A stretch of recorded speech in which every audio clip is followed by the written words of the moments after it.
Nous sommes de retour à Virage. Je suis maintenant en compagnie de M. Michael Lendig de la compagnie LoJack. Bienvenue à Virage. Merci beaucoup. Bonjour. Monsieur Lendig, vous êtes directeur national de la sécurité et des relations policières chez LoJack. Nous en avons parlé dernièrement en compagnie de M. Marcotte de la compagnie LoJack. Un simple rappel de qu'est-ce que vous faites. Je suis le directeur de la sécurité, donc mes fonctions principales sont la sécurité de l'entreprise, ainsi que tout ce qui regarde le repérage de véhicules automobiles, c'est-à-dire la supervision des opérations sur la route, des recouvrements de véhicules, que ce soit au Québec, en Ontario ou en Colombie-Britannique. J'ai des équipes de repérage là, à ces endroits spécifiques-là qui, sur un simple appel, vont être prêts là, à entrer en opération pour recouvrer les véhicules volés. C'est pas un hasard si vous vous occupez des relations policières, puisque vous êtes un ancien policier. Donc, parlez-moi un peu de votre expérience. Oui, exactement. J'ai une carrière de 31 ans au service de police de la Ville de Montréal, principalement là, dans le domaine des enquêtes. J'ai été 23 ans dans le domaine des enquêtes, à travailler sur des organisations criminelles, que ce soit à la moralité, que ce soit aux stupéfiants. Et en fin de carrière, lorsque j'étais lieutenant détective, j'étais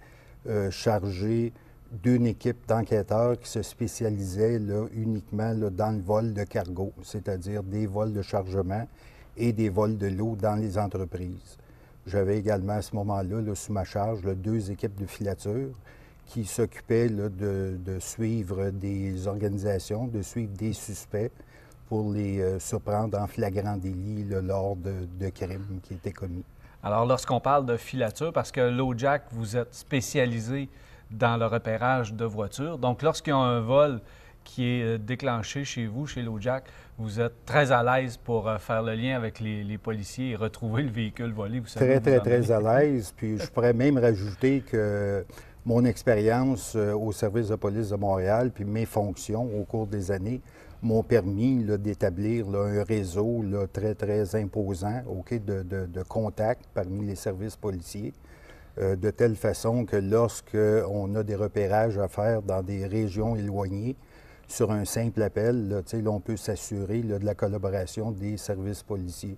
Je vais vous donner un exemple. Si on a un véhicule qui est rapporté volé dans la région de Thetford Mines, on est en mesure, nous autres, d'établir où se trouve approximativement le véhicule.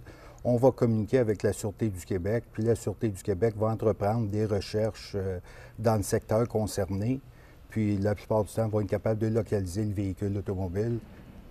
Très rapidement. Très rapidement. Puis ça, c'est plus le véhicule est retrouvé rapidement, plus on a de chance. Évidemment, il faut réagir très vite.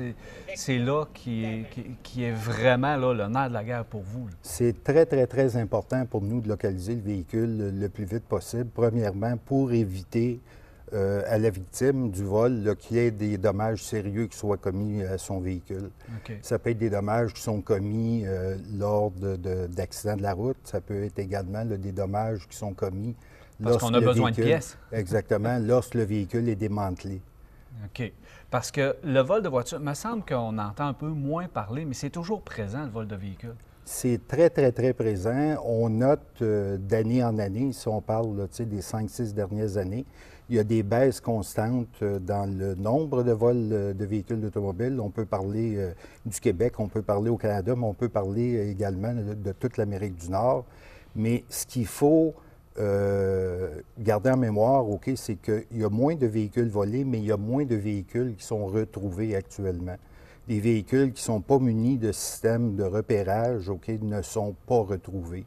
Okay. Ces véhicules-là sont destinés la plupart du temps à l'exportation. On peut parler d'Afrique, on peut parler d'Europe de l'Est.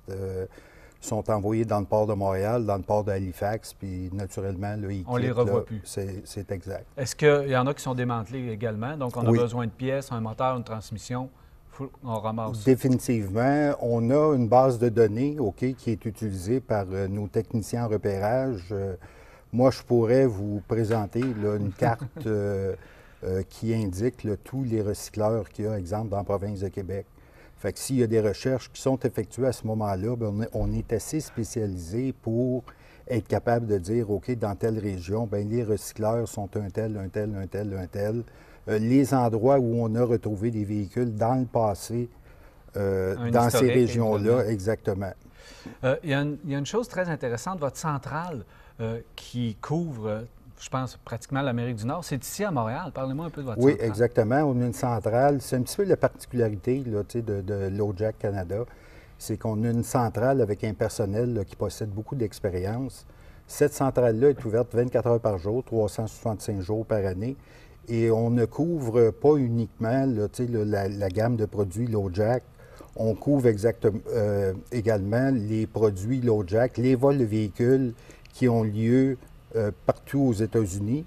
À partir de 11 h le soir à 8 h du matin, bien, tous les vols qui sont enregistrés aux États-Unis rentrent à notre centrale de Montréal. Ah, ouais. On a également, on est en support au programme SafetyNet. Le programme SafetyNet est un programme qui a été mis en place aux États-Unis qui touche les personnes qui sont atteintes d'Alzheimer ou les enfants qui sont atteints d'autisme. Ah, fait que lorsque ces personnes-là sont portées disparues, on reçoit directement les appels à notre centrale de sécurité à partir de 6 h le soir, aller jusqu'à 8 h le matin, ainsi que les fins de semaine. Puis c'est nous autres là, qui entrons en contact là, avec les services de police partout aux États-Unis pour entreprendre des recherches pour localiser ces individus-là. Donc, on voit que votre système est très efficace. Ça travaille très, très fort. Puis en plus, c'est de l'emploi chez nous, ici au Québec. Alors, c'est très, très bien. Exactement. Bien, Monsieur Lendick, merci beaucoup. Ça fait plaisir. Alors, Monsieur Michael Lendick de LoJack, qui est venu nous parler de leur système de repérage, toujours intéressant. Et si vous voulez retrouver votre voiture rapidement, ça prend un LoJack. On vous revient en virage.